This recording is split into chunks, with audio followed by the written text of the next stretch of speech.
Smash cut to title card. Dark Court.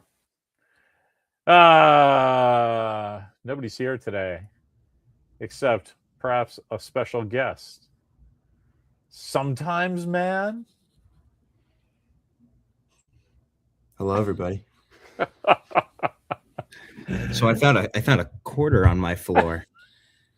While I was down there, I found a quarter and a lacrosse ball. Waiting to come in, and you're like, what am I doing with a lacrosse ball? Uh-oh, here's Steve. Yo, Steve live enters already? the studio. Yeah, we're live. 40 seconds in. Nice. Yeah, I was in that limbo period where it was just like spinning for a sec. Yeah. How you doing, man? I'm doing good. Good. That's I awesome. told him that Steve came by yesterday. It was like the old days, just like sitting in the living room talking about shit. It was great. Yeah, it was, but it very quiet. There wasn't a lot of, not a lot of commotion going on in that household. So, Man, nobody's been there. It was just me and the cats, man. Yeah. I said, Mimi's in New York, Walker's in Hollywood. I'm holding down the fort. It was fun, though. All right, so what should we start off with today? There's so much stuff to talk about. The new Scooby-Doo stuff. Have you guys seen those? No, but that's what you're leading with? New Scooby-Doo stuff? No, that's they came out with today, and it Is looks it live action? fun. Yeah, it's the new live action Scooby-Doo. it's the Netflix one, right? I don't know what it's on, but yeah, I mean that would make sense. It looks like a dumb Netflix show. Do you remember the cast at all?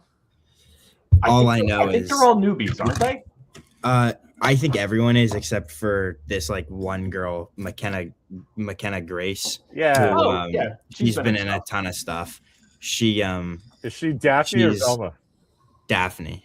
Okay. She's I did see this. Like, they're the young kids. Yeah, I think she like broke out in that movie Regretting You, and this is all connecting to where she was played alongside her current hold on, this is getting somewhere. Her current boyfriend Mason Thames and Dave Franco, and that none of that matters because Mason Thames and Dave Franco are in this movie called Idiots, which looks really good. That's also coming out soon too. That is coming out. I have it written down somewhere, but I'm really excited for that one because it looks hilarious. Yeah, I didn't realize the Scooby-Doo was what's his name? Berlanti, Greg Berlanti, the Dawson's Creek guy. He's done a bazillion things. Berlanti is the Flash Green Arrow guy. Yeah, Legends of Tomorrow, right? Isn't it? He's doing that. Oh, the Berlanti verse. Yeah. Let's hope it's more Green Arrow than Flash. I don't know. I liked Flash. Flash was fine. Hey, nice shirt. Cowboys. See, even Alien Nation.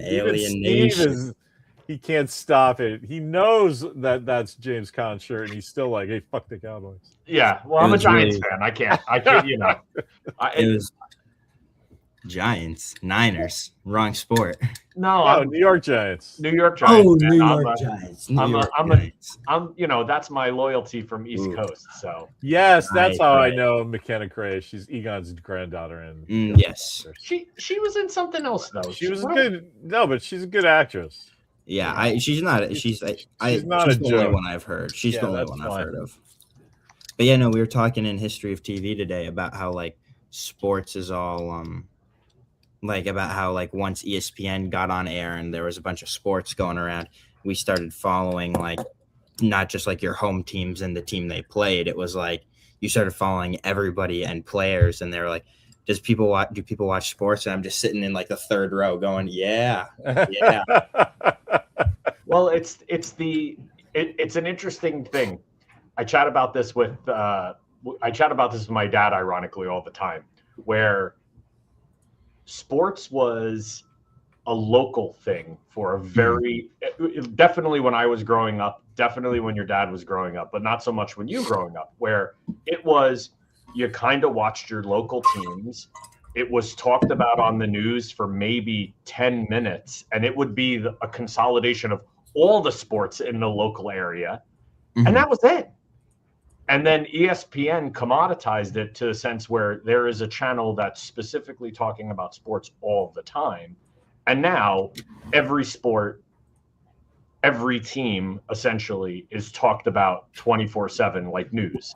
So it's like, I don't know, it's like everything. It's like so much of it. It's just too much of it. Like there's channels that are dedicated now to just the gambling of sports, which is insane crazy to think about.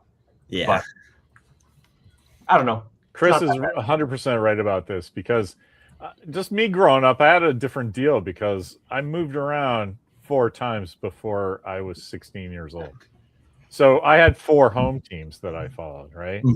Because that's true. You follow your home teams. It's just we went around a lot. And so we were in Atlanta when the Superstation TBS thing started to become a big deal. And, you know, Ted Turner was buying a lot of marble for his building. So my dad had stuff to say about, you know, what he was doing. So I followed that pretty well.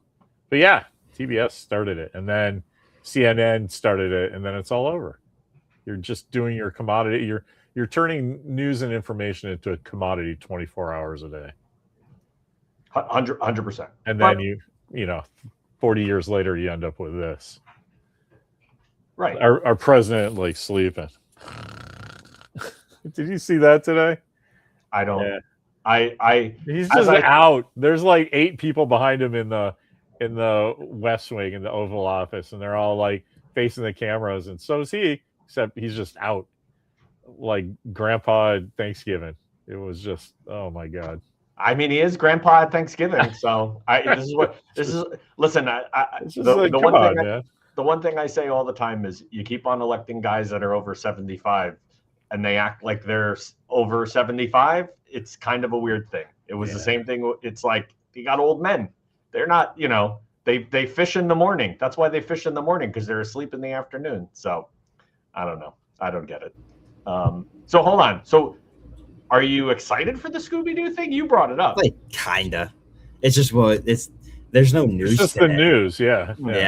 That's all we get on Instagram. That's kind of where our news comes from now. I was following the Star Trek thing. Even Steve will like this, that William Shatner and Cole Meany and Patrick Stewart had a meeting with the guys running Paramount and told them it's asked that this is the 60th anniversary and nothing is going on. Because when the 50th anniversary was here, nothing was going on. The 55th anniversary, the only thing is Larry Young and John Price did something for Forces of Geek with David Gerald and Larry Nemechek and stuff. And that if Larry Young is involved with your celebration, I mean, it's the 55th year. It was kind of a joke. Right. But then people went, oh, thanks for doing that. Because that you guys took it seriously and anecdotally. Anyway, so they went and told them, you guys are fucking crushing it. And usually actors just sit there and don't say anything and cash their checks. Except now you're impacting our checks. Right, now we're actually not even getting our checks. It wasn't even that. It's they go to conventions and people bitch at them like it's their fault. Right. And they're like, you cannot do that, because people come up and yell instead of buy 3 pictures. Right. You know, and it's like, well, that's so apparently that went into everybody's brain. Like, holy crap. So are they going to do something about it, or are they kind of still? It's all that this was tactically leaked today, that this is the state of affairs, and that the guys coming in know, and they've been informed by the legacy actors, and everybody's on the same page, and it's just crazy spin, because there's 3 more seasons of Star Trek from these guys, and no one's gonna watch it. Yeah, because it's like they killed it. Yeah, and not that Shatner's going to live forever, but you kind of have like the matriarch of your Star Trek, which you can kind of do something to like. And then same with Patrick Stewart. Like Patrick Stewart's not getting any younger either. It's like Stewart's a little worse off than Shatner, if you ask me. And Shatner's 12 years older than him. That's crazy. Yeah. The one thing that's weird though is that for all of this time, the modern Star Trek guys, Kurtzman and Secret Hideout, were trying to like erase William Shatner. He was just like, walking around like he's Captain Kirk, because he is. Right. But these are the guys that like invited Walter Mosley into the writers' room, and they didn't like how he expressed himself, a professional writer, and they hounded him out. So of course they don't want people that the audience already loves saying what they really think, because they can't control it. So for 10 years, Shatner's sidelined and just goes, "You can't take being Captain Kirk away from me. It's not really bothering me. You're just making yourselves look like idiots." And by the way, I'm going to go up in Bezos' space fucking rocket. Right. I'm actually going to go into space. And I'm 92, just FYI. I'm just going to bust that out. I'll be right back. Doesn't it feel like I have this like sick like feeling that like he's living just for it to like get better and then he passes? Do you know what I mean? Like, I do. It's like one of those weird sticking things. around for spite. Yeah, right. Anyway. Yeah, that's pretty crazy. I just want him in something official Star Trek just one more time. I mean, like, what are you waiting for? I hope somebody films some. Bill, just stand in front of this green screen, say any crazy shit that comes into your mouth, and we'll make it work later.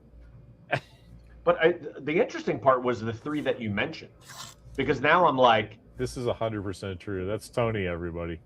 Hey, Tony. Yeah, he really has. He has not looked. He hasn't even really grayed, but maybe he's just been dyeing his hair since T.J. Hooker, so it like doesn't really make a difference. Dyeing his hair? You mean like swapping out his toupee? Is it a toupee? I assume so. Dude, he's balder than me. See, now I'm kind of upset. I've never seen him bald. Like he's very good about it. No pictures of him. There's a Star Trek episode called The Deadly Years, where everybody catches a whiff of the old age, and they solve it because Chekhov was screaming at the time and he was unaffected. So they realized that the cortisol levels or whatever, that's what happens. But everybody like gets old 60s old age makeup. but Shatner's hair looks very, very accurate to receding hairline. Oh, interesting. And it's because they said, "Hey, buddy, don't wear the piece right now. Don't put your tooth on today. Yeah, sleep an extra half an hour. We're good." Look at that. That's crazy. 2 pace in season. That's nuts. Listen. I just assume everyone has hair. I'm only impressed when they don't. But wasn't that? I guess. Didn't they try to put a hairpiece on Picard? Yes.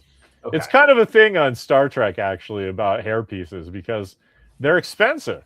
And so when season 3 was canceled and everything, Shatner's toupee pieces, hair pieces, just disappeared. Nobody knew where they were, and obviously he had them. But they're on his head. The best thing is Greg Gine, the guy who he passed 5 years ago, and he had his amazing collection of props and costumes and all kinds of crazy shit from Star Trek.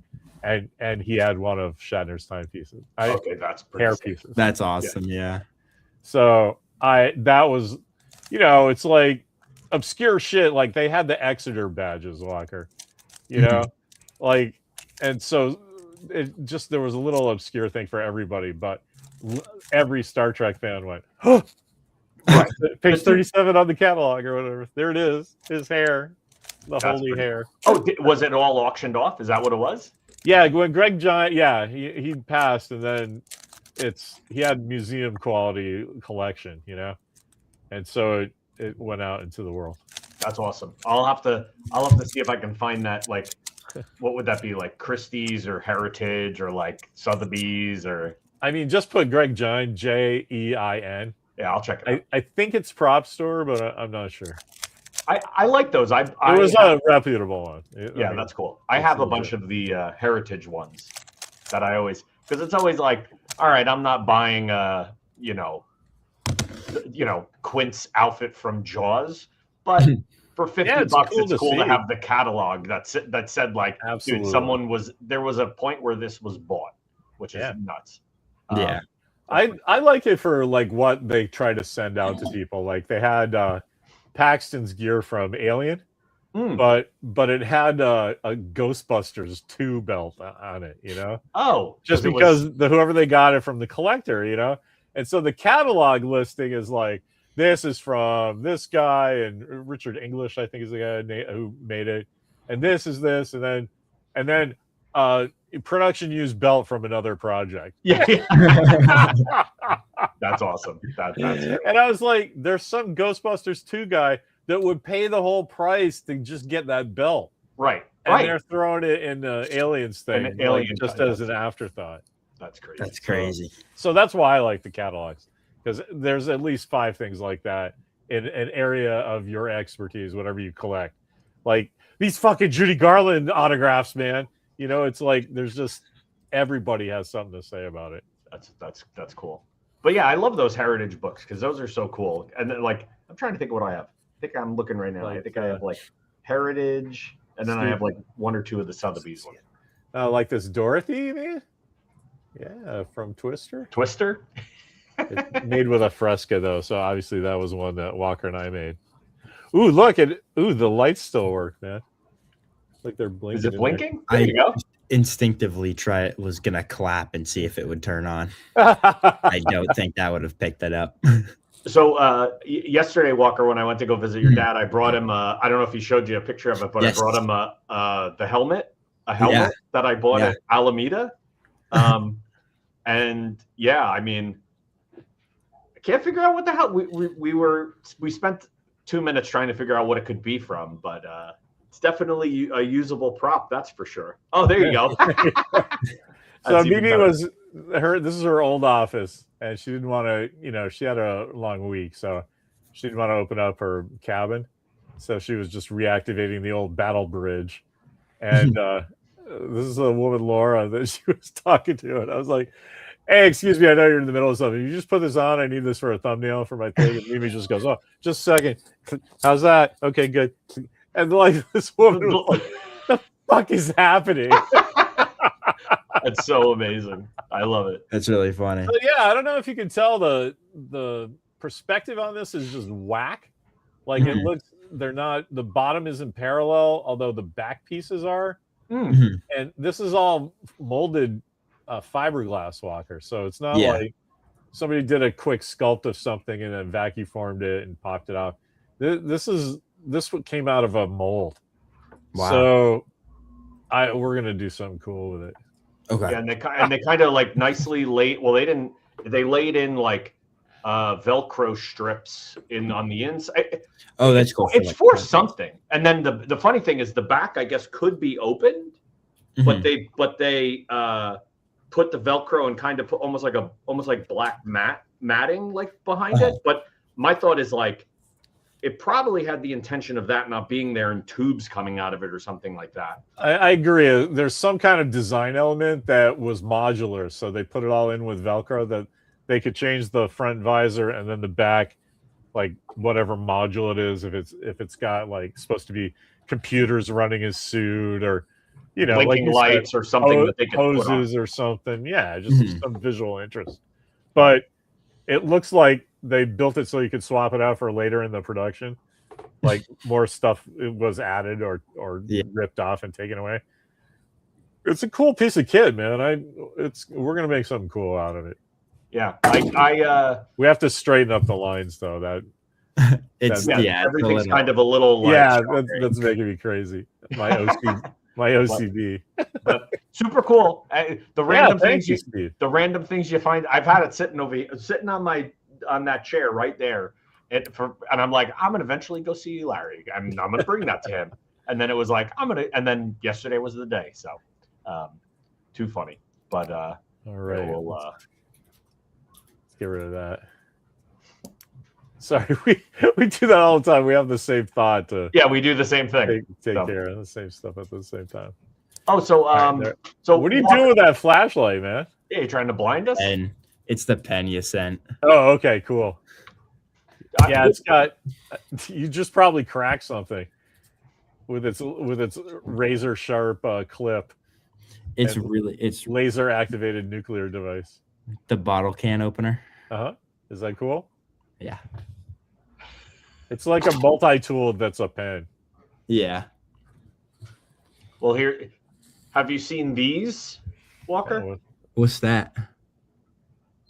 The Jones Soda, Sunset. Jones Soda Star Sarsaparilla. from That's That's cool. Fallout. You're They're supposed to from say the- that. Oh, Hey, that's a good one. I haven't seen the new season. Did it just start? No, I think it's done. Yeah. It's been Isn't done for done like even already. Oh God! See, I'm so behind on everything. That's what I was telling your dad. I'm like so behind on shows. And I think your dad's been Same. watching the final Daredevil, the same Daredevil episode he said for like 5 hours. I'm just watching the same one over and over because it's so long in between. I forget which one I'm on.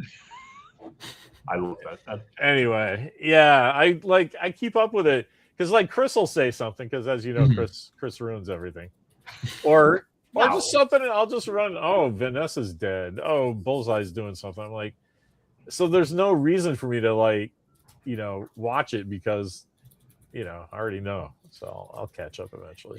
It's so sucky because all of the shows dropped their first episode while I was home for spring break. So I started For All Mankind, I started Daredevil, I started like 3 episodes of Rooster, and then I get to school and I'm like, why? Now I'm like, I guess I'll just catch that when I get home. Hey, like just so you know, though, that's what happened here. Yeah, We're like, oh, Walker's here, fucking right on, and then the second you leave, I'm like, hey, we're gonna watch Daredevil, right? And Mommy's like, can you wait for him? well, And I'm because like, now oh, it's great. because now it's like my teacher, my screenwriting teacher is like, oh yeah, you've got like what do you every class he asked us like because we have it once a week. He's like, oh, what have you guys been watching? And he's like, and so he'll always bring up like, oh yeah, like this show's like he's like, oh yes, yeah, Your Friends and Neighbors season 2 came out and it's really good. I've been watching it with my wife, and I'm like, bro, like if you want us to watch TV, you got to stop assigning us homework. So, But is that what he recommend? Does he recommend, or is he just like it's just kind of like it's like I mean, he just recommends watching anything. Like there's some people in my class who's like, what do you guys watch? Like, what are you guys watching? And like me and my friends are like, oh, we're watching this and this and this because we just put stuff on in the background while we're hanging out. And then it gets to like these other people and they're like, what are you watching? And they're like, oh, I actually haven't watched, like, I don't watch TV. And it's like, what? Wait a minute, what? And it's like, no, I don't really like TV's not my thing. And it's like, well, why are you here? They probably watch TikToks or they're the short. I like to call it the shorts. Yeah, they're working on vertical generation. It's all like. Are they really? I don't know. But that's what we call it. That's the technical term for it. Is you've got movies, you've got film, you've got TV, and then if you're really bad at what you do, you work on verticals. So I just hate that name because I always tell my friends, turn your fucking phone landscape. Yeah. Nobody wants to look at this, but everybody does because they're all. But I mean, it's always about average or below. I mean, I don't have a problem with that because it's like it's you're filming for a medium. Like it's like whatever story you want to tell. If you're doing something grandiose, you want to do that as a movie. If you're telling like a linear story, you want to do that as TV. If you're like seeing something cool and you want to post it online, that should be vertical. I don't think you should have any narrative that is filmed vertically. That's dumb and idiotic. How do you follow a narrative that's vertical? You're just looking at people's same way, but you do this. You look at people's faces the whole time. If they're like far out, you can get like dude, I don't know. Dude, I mean, you would have to shoot it on 2 or 3 levels to get the same effect of Vista, you know? But you got to remember, man, vertical was never intended for long format. It's short. It's all short format. It's an advertising platform, man. That's what it is. That's vertical dramas. The vertical dramas is like a thing people are doing now, and they're like a minute long. They're just like it's like the new soap operas. Well, it's again because it's the screen. Think about it from the like layout. You can kind of like your dad said, you focus on one person's face and then you focus on another person's face, and that's kind of all it is. But that's what advertising was supposed. It's just like that. I don't know, man. It's different. It's different. I mean, if you take it in the way I don't watch them because I think they're dumb. But if you take it in the way where if it's like it's one person's face and then another person's face, like at that point, it just sounds like you're doing like film, like cartoon strips. Like you're just going back and forth. And I think that would be funny, but they're like, the way I hear about that I'm being told they operate is that they take themselves ultra seriously. And if that format I just don't think should be taken seriously. I think you should just have fun. If I can film if I'm filming something on a phone, I do not want anybody to be going, what's my character's motivation? You know what I mean? A lot of people that we've used in the when I worked on the Apple and we worked on like a lot of the iPhone commercials and stuff like that, that was all filmed on using iPhones, because that was like the intention of it. Yeah. But like when we were looking for people, like when you're actually looking for a director or like a photographer that would do that, their books and their reels were all filmed by using phones. So there is like a huge there is a huge group of directors that do their work through phones, which is insane to think about, but that's like, and now I'm like, that's 6 or 7 years ago, so I'm far from that, but that's 6 or 7 years ago. People were using iPhones evolving. Yeah, it's crazy. Anyway, it's really neat. Yeah, I mostly I was just wondering if he's recommended any like random weird things that maybe I've never heard of that I'm always looking to do a list. No, it's all very like I don't want to say like basic stuff, but it's just like he's like working, so it's like, oh, I heard my friend said this was good, so I'm gonna watch that. So it's just probably the same stuff we're watching. The thing I like about the vertical stuff that John Krasinski completely changed the advertising aspect of it. Do you guys know about this? Like when it first started, I was paying attention to it because of my pure hatred for it, and you notice that the people used it for advertising purposes, but tried to mask the advertising and marketing. Of course, but they still did and this is available on Sunday. That like sort of puking voice that they do. And John Krasinski just used his gym guy from The Office, and he's like, "Hey, I'm just a guy, and I think that the BMW is like a really good car, man." And it completes. I can tell you the day it happened, right? Like everybody saw this and went, "Oh fuck, you can just be normal, homespun and cool," and that works better because these kids are all in their pajamas with their feet up or whatever, And I just love that he gets credit for that by just going into his work one day and just being him. I mean, a lot of those guys creatively are very smart. Like they understand the marketing behind this stuff, and they understand like they're not dumb. Our boy Will Arnett gets to do all the Nobody and Nobody Too and all the stuff we love because he just crushes those voiceovers. He's the guy, Odenkirk. I know who you meant. Yeah. No, sorry. Did I say Will Ferrell? You said Will Arnett. Arnett. Yeah, that's who I meant. Oh wait, which one's Will Arnett? Lego Batman. Lego Batman. Yes. Oh yes. He's the voice of like 17 or 18 different brands. Him and John Cena. John Cena is the voice of like, I don't know, like 50 everything. Like everything. I have to say, I love Chris Pine on BMW. It's just I don't know, it just works. Yeah. Like, hey man, in real life I'd kind of punch you in the face, but like if I was getting a Beamer, I'd be like, yeah, okay, Chris Pine says cool. It just works. Going back to the verticals, I have a funny story about working with people. So this kind of isn't. I'm telling stuff that's tangentially related to me, so I don't feel like I'm telling tales out of school because these are all stories told to me, in a public setting. So anyone could have heard this. But so there's this. We met a lot of people first week. This one person we met was very full of themselves, and on day one. day one was just kind of going about just, That's a bold oh, choice. I've worked here, I've worked there, yada yada. And we're all just kind of like, all right, bro, like none of us really care. We're all just trying to, we're all like, this is like day 3. We're all just Yeah, trying like, to figure out who's where's- cool. I don't and know where the where's bathroom Where's is. the that's what I just said. I was gonna say. I was like, Exactly. "Where's the bathroom? Where's the bathroom?"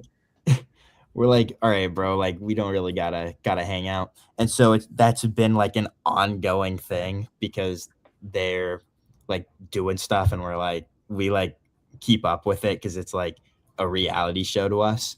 And and we're hanging out and there's this this AP, it's kind of like the big thing that junior directors do. It's like what they like kind of like their big thing that year. And so that's like their film and they get shown. And so one of my friends was the director, and one of my like very good friends was an actor in it. And so he's on set and they're all talking. And so he's talking to the director and he like brings her up because we're like we were talking about it. And she's like, oh yeah, we know who that is. Yeah, man, like don't even pay attention to her. She works on verticals. And we just thought that was so funny. So we've been using that as a punchline for like the last few months. Cause like, bro, they probably work on verticals. It doesn't even matter. That's Don't funny. even worry. That's I like hilarious. that. Yeah. That's it. Yeah, I mean, I guess I never thought of it that way, but it is it's probably an interesting split how that's going to work out for like a lot of the kids that like are that you're in school with and stuff like that. Like, man, I'm just trying to make money, so whatever I get paid to do. It might be verticals, but you know, Hey, storytelling, right? If that lets me eat for a month, I'll do it. Oh, listen, that stuff pays, man. I remember, Yeah. like I said, I can only think back like 10, 12 years ago, or even like 8 years ago, what those directors were getting paid. And that's like, you know, even the one I did for what were the Facebook Meta glasses. I should see if I still have a copy of that contract, what that director got paid to use those. Cause that was an interesting one. That was not cheap. He got, and that he was doing a lot of the recording from the glasses. Think about that. Crazy. That's insane. Yeah. But that's just knowing where to look. Yeah. Right. Yeah. I saw a really funny video and it was like doing my student film completely on Meta glasses. And it's just like two people talking like this. And it's the person going. Oh, like what was it like the behind the scenes footage of them? Like, yeah. That's yeah. It was really funny. You know what? That's Meta glasses. I should reach out to the guy Todd that I worked with on that. I wonder if he has the BTS of that, because I'm sure that's funny. Probably what it was just like, all right, they're gonna ride the skateboard now, and he's like, we're wearing it, like making ssure he sees the skateboard, so the skateboard's in the shot, and it's like, you know, this like really jarring, like head shaking stuff. Funny story about Meta glasses. My friend, he had a pair, because, you know, why not? He's like into like tech, and he had prescription because he wears glasses. So he would just kind of wear them around because they look like normal glasses, and like he wouldn't record anything. It was just like those were like his daily wear. And so one day he's taking a French test, and he like, normally those tests, like they give you the whole period, but he'll normally get out in like 20 minutes. And so I get out at the same time as him, and I don't have a test. So my class is like 50 minutes, and I like get out and I just see him sitting in there alone, just going, and I would like get out and he's like, oh, I'm like, oh, hey dude, like how, like that, was it hard? And he's like, bro, no. And I was like, what? You were in there like as long as I was in class. And he's like, bro, my teacher saw I was wearing Meta glasses. So when I handed it in, she goes, you're wearing Meta glasses. And I go, yeah. And she made me retake the test because she thought I was cheating. And so she made me leave the glasses with her, and I couldn't see the test. Holy shit. And so I was like, bro, that sucks. He's like, man, like it's done now, so it's whatever. But he was so upset about it for like the rest of the day, because he was like, I like was so confident about that first test, and I don't know about the second one because I couldn't see the paper. Yeah, but oh my god. But you know, the funniest part about that is the idea that the teacher doesn't understand the concept of what that tech even does, exactly, because it's just That's not the gonna help you camera. cheat. It's it's Well- not like this portable talking to your. It does have audio, I think. But His has like little headphones, but like Yeah. that's not gonna help him cheat. It's like what he's gonna audio record the stuff. Like, I mean, Yeah. maybe, but like I don't think that's like it's not enough where it would He's be probably effective. just mad that the simple thing that he didn't realize was going to be a problem because that's his daily glasses. well, right, Exactly. exactly. It's a, I would it's- have thrown down with a teacher right there. Like, these are prescription glasses. There's no way for me to cheat with this. Like, what? Like, I'm upset that you said that, but I have to take the test again right this second without my glasses? Yeah, so I mean, if you let me go back to my room and get my backup pair of glasses. But yeah. like you're right. Nothing about that was a solution to her fears. yeah. It was Yeah. just, I imagine that happening to Larry Young 2003. Yeah. that wouldn't happen to me. I wouldn't buy those glasses in the first place. Well, that's true. That There you go. I just, anyway. yeah, I know they weren't around then either. So Yeah. No, but I mean, the if- timing of it. No, I know what you mean. Yeah, yeah. Hypothetically, it's not my thing.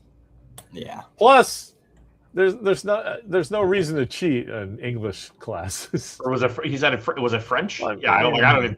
Yeah. That's funny. It's our fuck ass language that we have to take 3 semesters of because we're gonna need to know like French or something. I don't know. Isn't that a California thing? Yeah, we have to. I do it in high school too, but I did it up to honors, so I thought I was chilling. But that's only for UC schools, and because this is private, they're like, you didn't take you. It has to actually be considered a foreign language. Is that what it is? Yeah, well, I mean, I took Spanish. My junior. I took Spanish for 3 years, so I thought I was good, but now I'm learning French, and French is like honestly so much easier. I'm having a much better time learning French. Hey, you'll be doing some filming in Vancouver, so it doesn't hurt. So I mean, I've always figured that wherever I go, it's probably going to be like French will be a language more. Speaking French will be more of a problem than speaking Spanish, and I can get by on my Spanish. nice. Well, Hey, nice mug, by the way. Yeah, I was noticing that. Yeah, that's a couple of years old. Yeah. I still have mine. Mine was a birthday gift from the wife, so that's Well, that's cool. yeah, that was mine. My son stole right out from under me. It's the only mug we have that can fit my hand comfortably. oh, there you go. Everything else I have to hold like this, and I'm like, my pinky hurts. Are we getting a Community movie? Maybe. Who knows? I think Dan Harmon hasn't responded to me yet, so I don't think so.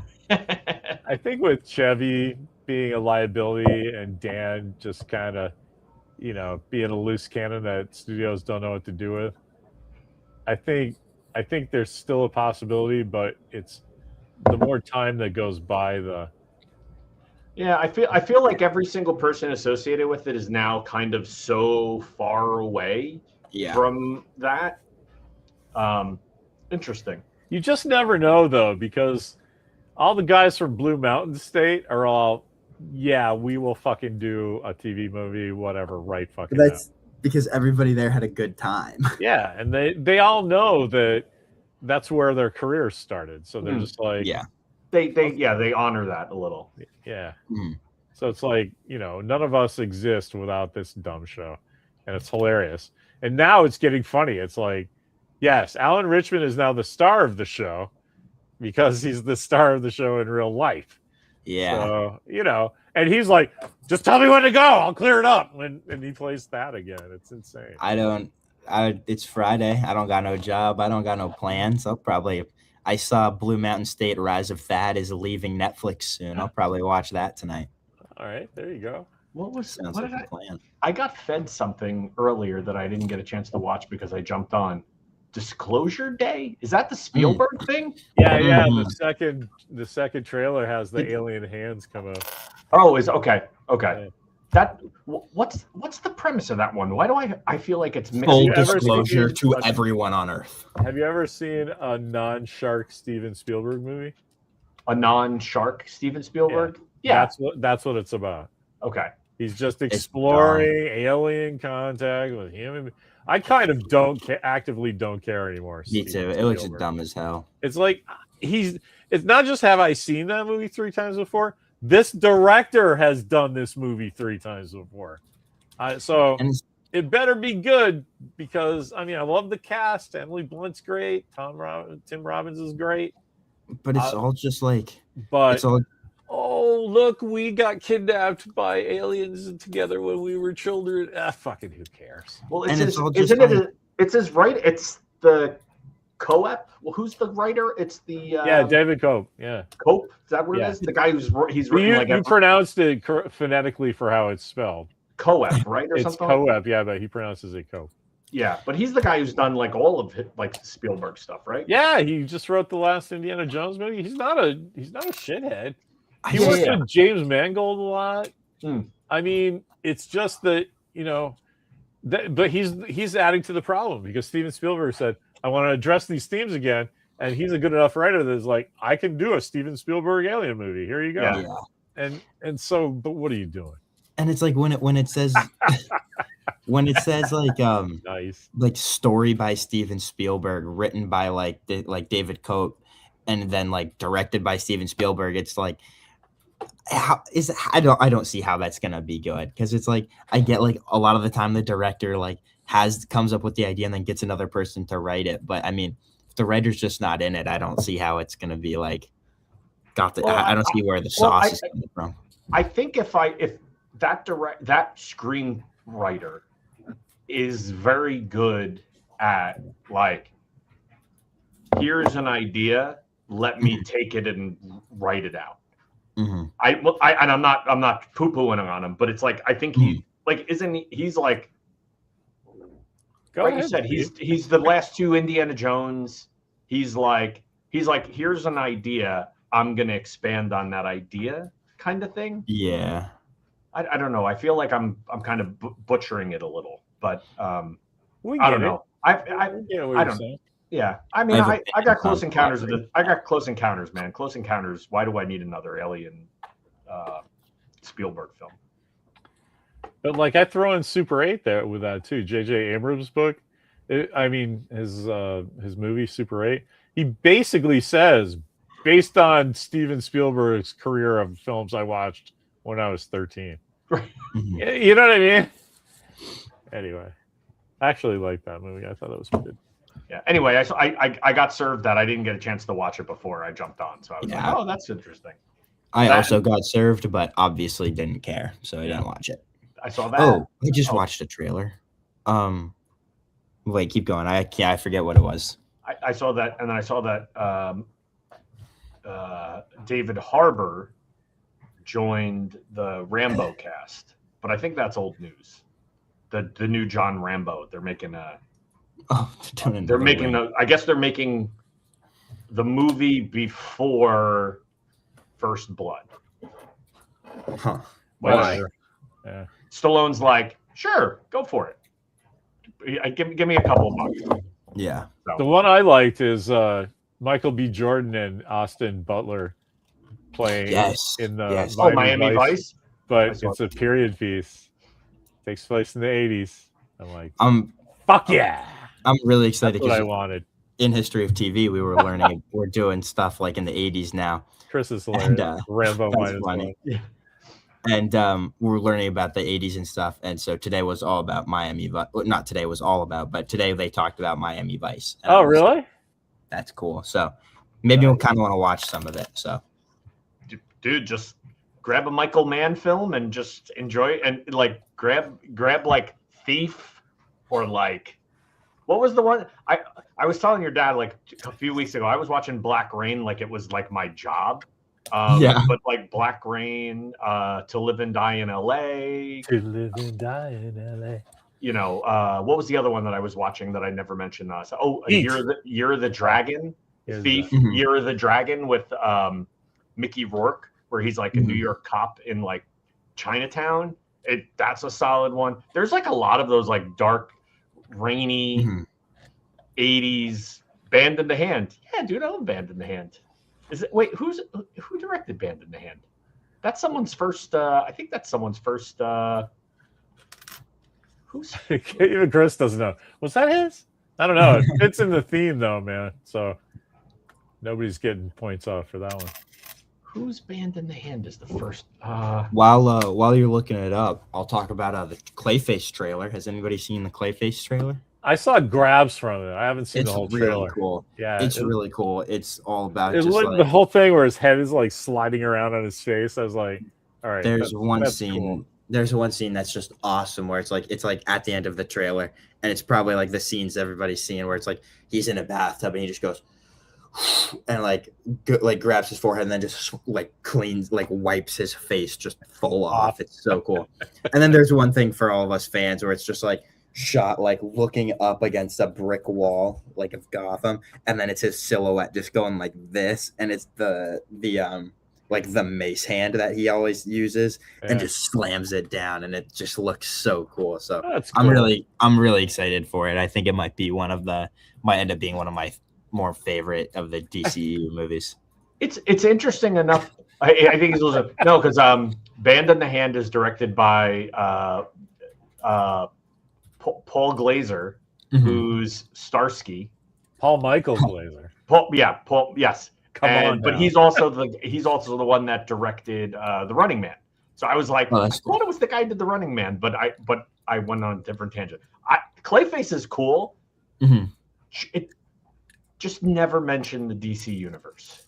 Do they mention that he's in like? I don't think so. I think they just like say he's in Gotham. Okay. Or like not even. It's just like a Gotham, whatever their newspaper is, like the Gotham Gazette or something. I think they just have like papers of stuff. I mean, it's a teaser. This was just like a teaser trailer, so maybe in the movie it'll be more connected. But if it is connected, it'll be to like the Penguin and Two-Face and stuff like that. Like introducing more of like the villains. I think would be cool. Why do they keep doing that? Is that a scanning thing? No, I was saying that about the show. That was all speculation. I have no idea. But I mean, that's what they do, man. That's what Gotham was. It's like Batman without Batman. It's like, okay, but like that's like ordering steak and potatoes, and like here's steak without steak. Well, what do you? Okay, I have a question for you. Would you prefer? Do you prefer? Because I think it all comes from this, but do you prefer Batman's villains as a response to Batman, or Batman as a response to his villains? I don't care. It depends on the story. Okay. Because they tell it both ways depending on if you think Thomas Wayne dressed up like as a bat for Halloween that one time. I think it's all. I mean, if it's just they're doing a younger and older Batman, and I'm pretty sure they're doing an older Batman with this. So I think it's like the more villains as a response to Batman, but I don't know. But see, I don't like that question because it takes Gotham out of the question, right? Like, why isn't it just Gotham is a weird ass place where people do that shit? That's a good point. That's it's like. Because if you start going like I made you, you made me, and then it's tied up with that, and that's cheap. Just make it a world. Like, why am I explaining that there's a fucking guy called the Penguin? He is. Let's fucking go. I don't know. That's me, but I'm old. That's a good point. So when is Clayface come out this year? Yes. I think it's coming out in. Let me look that up. Because I know the next Batman movie, the one with the kid from Twilight, has Bucky in it. 23rd. And I think that Bucky is playing Harvey Dent. That's the Batman part 2. Let me see. I just loved that the Brainiac things were upside down, that you had to do that because the way the Batman logo was. The Superman logo. Or the Superman logo is. that like, and everybody's all mad. It's like, well, that's not accurate. I'm like, well, you turn it around, you're not going to see it. So now what? Fanboy. But yeah, so I'm excited. I'm excited for all that because I think I think it's gonna be Supergirl, then Clayface, then Batman Part 2, and then Superman, then Man of Tomorrow. Yeah. I think that's our lineup for like the next like year and a half. Have you heard the whole thing where they cast a girl for Maxima, but she looks like she'd play a great Wonder Woman? So all the fans are going, "Oh, James Gunn secretly cast Wonder Woman right in front of us." And I'm like, I mean, bro put Metamorpho in a Superman movie, so like maybe it's just Maxima. Oh yeah, I did see this. I forget the girl. She had that weird name. I was like, "What's her name?" Yeah, she's the one from Andor. Yes, yes, I did see that. That's cool. She's ironically, I don't know. The only reason I know who she is because she's Momoa's girlfriend. Oh yeah, cool. Yeah, so I think that's probably how she got Jason Momoa. That's how I first. Hey, that's my girlfriend. And they're like, oh, okay. Yeah. That's how I first heard of Ana de Armas was Ben Affleck. Ben Affleck's girlfriend dating her. Yeah, and I was like, oh really? Oh, and she's in Blade Runner. Let's fucking go! Way to go, Ben. Yeah. Anyway. That's great. The other thing I saw that the showrunner of Alien Earth said that he wants to only do 3 seasons, but that's also pretty cool because everyone's like, I don't think anyone thought it had a storyline past 1 season. So now it's the idea is okay. There's season 2 and then maybe a season 3, which will be interesting because that's the other one where like I think Dinklage is on that. Oh yeah. No one has any idea what what's Dinklage playing. Like maybe he's like one of the, trillionaires of one of the other companies. He'll never do this, but I want him to be like a damaged clone or something. Oh, that'd be kind of crazy. Yeah. He would never do it, but like that's I don't know. I think that's cool. I mean, he might. He listen. Well, I mean, if you pitch it to him, it's like, look, man, like everybody knows that you're a superhero, and you're never going to get cast a superhero because you're 4'2" or whatever. But right. Here's your fucking chance. We're going to write this like you're 6'4", right? Because your character should have been. And yes. I mean, there's a way to pitch it that you could make him like, and then if you write it like that, I mean, you might love it, right? I mean, that's kind of. I think that's probably how they presented Toxic Avenger to him. Oh yeah, where they were like, "Listen, we could do the normal Toxic Avenger, and it's a nerd, and he goes into the vat, and then he's like a superhero, but he's still a nerd deep down." But in this version, it's Peter Dinklage gets thrown in the toxic waste, and then it's a little guy. He's like a superhero, like so. Dinklage is like, yeah, I'll do that, man. I'll put my voice to that. He's not in the costume, but so I was just gonna ask. They didn't like gear him up, right? No, what does he care? Yeah, so he's the voiceover. But it's kind of cool because you get his you get the Dinklage voiceover on and it's like you're like, oh, I could Dinklage could be in this suit. Like he could have pulled this off. The reason I had that thought though is because did you watch The Lowdown, Steve? Walker and I did. Yeah. Lowdown. I know what is that? I know what that is. It's Ethan Hawke.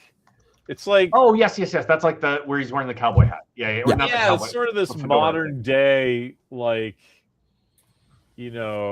fucking if Ernest Hemingway was a private detective that that's the Reservation Dogs one. I know that one. Yeah. So Arjo. I think, yeah. Dinklage is in that, and he comes in halfway through, and he's just his friend from the old days.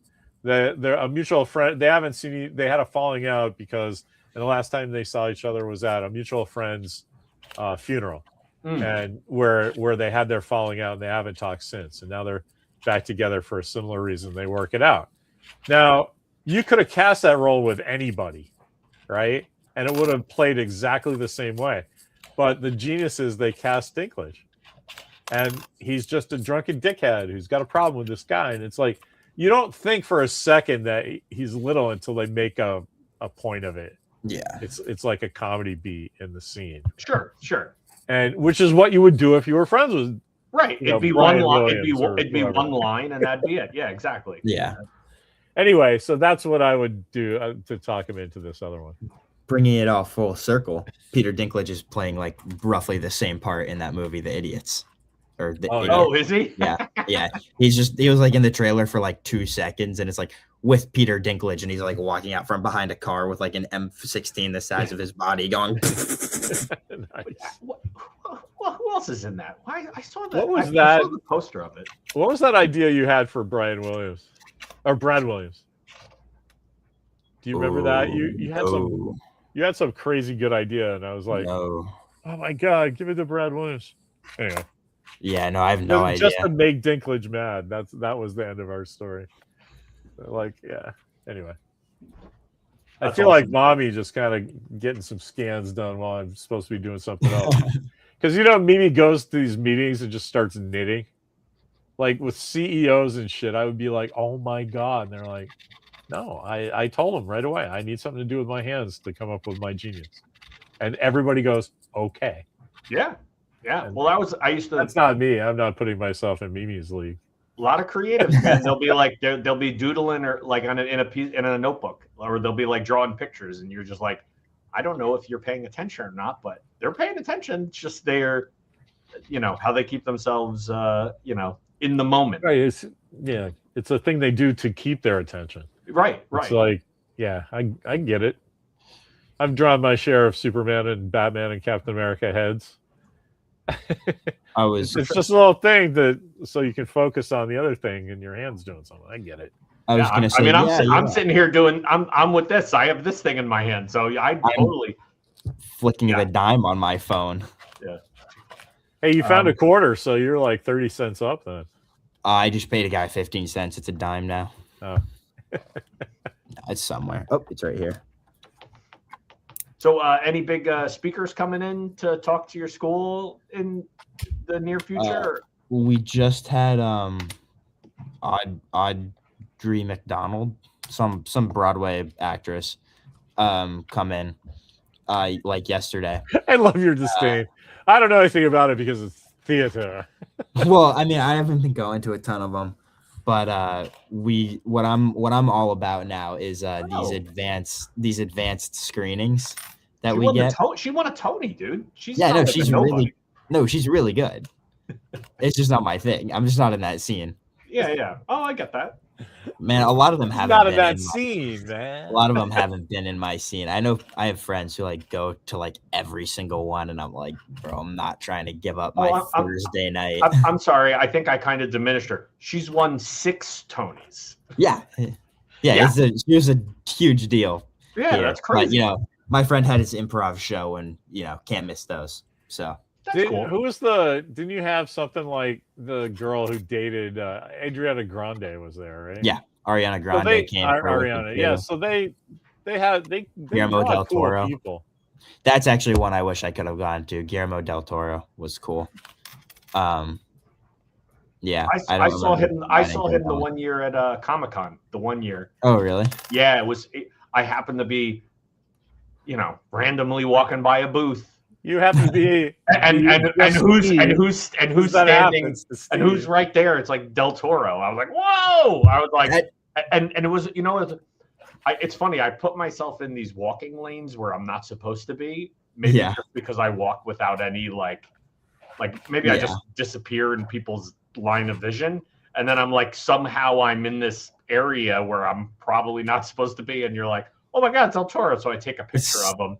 And then I realize that there's like a line of like 600 people waiting to meet him. And I just happen to just be walking in front. Like, who gives a shit? Anyway, I did the same thing. Like last show I was walking by, just kind of like, I was like walking around, and then I got lost like over by Artist Alley. And I'm like, hey, I should really like ask somebody where I am, because there's so many people here. And then I like I go to to talk to someone, and then like I'm 3 people away from Ben Affleck. Yeah, definitely. Or no, it was who played Alec Baldwin. It was Alec Baldwin. Oh, I know exactly where you are. Yes, yeah. When he was at one of those booths. He was just sitting there, just going like this, writing something, and he's just like giant gray beard, like big gray like hair, and I'm like, who's this like hobo? They let oh shit, that's Alec Baldwin. That's funny. That's Yeah, but no, they brought it. Like this happened to us the other day. Ted Sarandos, whatever his name is, like the CEO of Netflix or something. yeah. He's gonna step down. Yeah, he should. My friends hate him. Oh, really? But he came to talk to our school, and my friend. This was like after my screenwriting class. My friend Tommy and I were standing in the lobby, and for some reason they locked the doors super early, and so we're just hanging out, and like we get in, and like there are people trying to get in, and we hear like a knock on the window, and we just go and we open the door, and then he just like walks in, and he's like, "Oh, thank you," and we're just like, "Oh shit, that's him." That's crazy. Yeah, what was the premise of his speech? Like, what was he talking about? Hates theaters. I have no idea. None of my friends went. It was like one of the like least. Him and Sydney Sweeney were the least attended ones. Interesting. Sydney Sweeney was not attended. I can't imagine everyone just didn't go to the Sydney Sweeney one just to stare. Well, okay. It was because everyone hates her for I don't know why. Apparently she's like racist or something. And then her family's Republican. It was that jeans thing. Yeah, well, her family's Republican and that American Eagle jeans thing, that's which she's doubled down on, and she just did one for the shorts. And my wife was telling me from social media standpoint, it's getting bashed. Yeah, but the clicks is like through the roof. So they're like, yeah, do it again. Do it again. Yeah. But it was that, another and baby. Also, you guys will think this is funny. They did it on the Friday of everybody going home for spring break or something. Well, and so everybody's like people have left on Wednesday. Like nobody's here. Yeah. That's it. The only reason I ask is I would just be interested to hear what he would be talking about, because he's fascinating. Like the business, like you gotta realize that's a unique business model that he kind of helped, build. Which he destroyed one industry, and now he's kind of slowly destroying another industry. That's why all of my pretty friends amazing.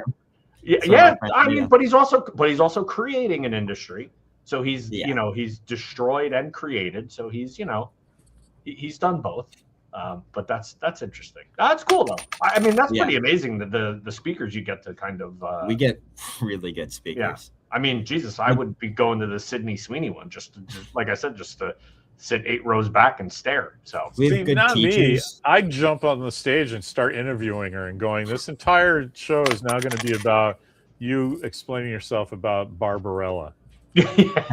And where is Barbarella in the pre-production standpoint, and what drew you to Barbarella? Wait, I think that's what she was talking about. She was trying to get like, dude, don't. Oh, I would totally have gone to that's why everybody comes to do it, like especially when Oscar season rolls around. It's just everybody wants Oscars, so to get on to get in the good graces of the Academy or whatever, they all go talk to schools, and we're like on the list. So that's awesome. We get really good stuff.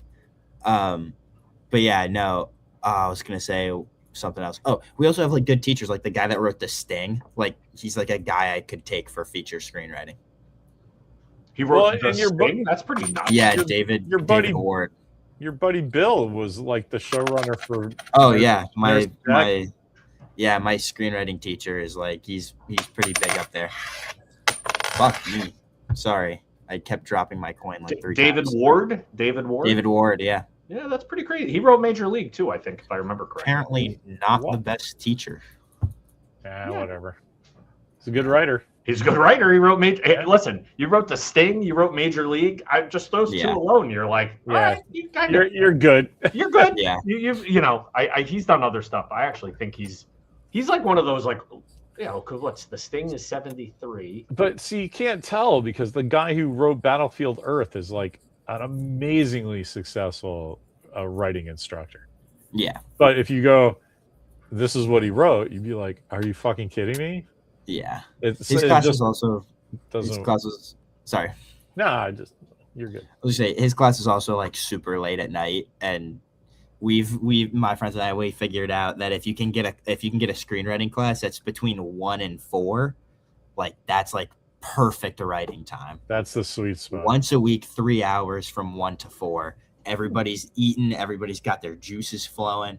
That's like the best Nobody's time. tired or getting ready for bed. Yeah, so I got you. that's why I'm really looking forward to my feature screenwriting class on Friday, and I'm not really looking forward to my writing the half-hour pilot script on Tuesday, because that's from 7 to 10 at night. Ugh. That's late, man. Yeah. On I think Tuesday is no. Do you have any Wednesday. day during your week that's completely free?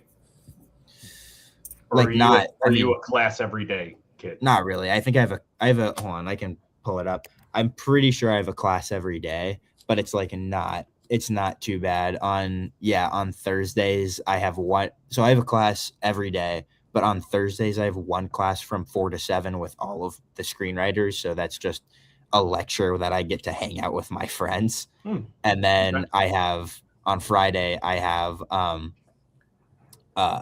my feature screenwriting from 1 to 4, which is just I get to do whatever I want on Thursday, wake up late on Friday, eat lunch, go to class, like go back to sleep if I really care. So it's like kind of ran the same way my sophomore freshman. You did the same thing I was doing, Larry. Mind readers, man. Mind readers. It's just we know the rhythm. That's all. Yeah. Know the rhythm of the show. Yeah. I also had my intro to film class from 7 to 10, and it sucked. That was terrible. A terrible class to have at that time. Have I told this story on here? Anyway, so I would sit in the front row because my friends and I were friends with the teacher. We were cool with him. And so my friends and I would sit in the front row, and it just so happened that it overlapped with Monday Night Football. So the way I would set it up is I would have my bag underneath the desk, and I would set up my iPad, and I would just sit there and I'd like watch the lecture. I'd like take notes, and then I'd go, "Oh, what's the score of this game? Oh, that's pretty cool." And then just go back to writing. But then football ended, and it's still like 8 o'clock, and I'm like, all right. And then I would just go, and he would like turn all of the lights off and just have the thing. And this one amazing time I'm watching, and I just and I like sink back in my seat, and I'm like, oh yeah, this is a good lecture, man.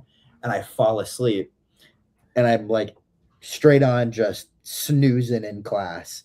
And I wake up maybe like 10, 15 minutes later, and I look at him. I make direct eye contact with my teacher and go, oh shit, and sit up in my seat and like look at the board, and I'm like that, and I'm like, oh, it's too bright, and then I just go back to sleep. So That's ace the class with flying colors. That is the Monday Night Football thing is a West Coast gift that we have. Yes, it is. Yes, it is. Because as an East Coaster, it was always like you never made it to the end of football, but on this coast, it's like they put other shit on after it. It's kind of because it's done early enough. But too funny, man. Let's see. Do I have a class for Monday Night Football? Ooh. Next week. I do. Shit. Okay, I do. Well, it's math. It's math with two of my like really good friends, so they'll tell me if anything important's going on. All right, we should probably close this up, you guys. Yeah, we can do that. Alrighty. Well, gentlemen, this was good. I'm glad we did this. Walker, good to see you and hear from you. Yes. Stay safe thanks, and have fun. And Larry, as always. Thanks, maybe Chris. we could have, Good and thanks out, for man. the people hanging out and giving us the insights. And Awesome. Tony too. Tony showed up and wrote some stuff. All right, thanks, guys. See you next week. Yeah. Talk to you on the internet in 20 minutes.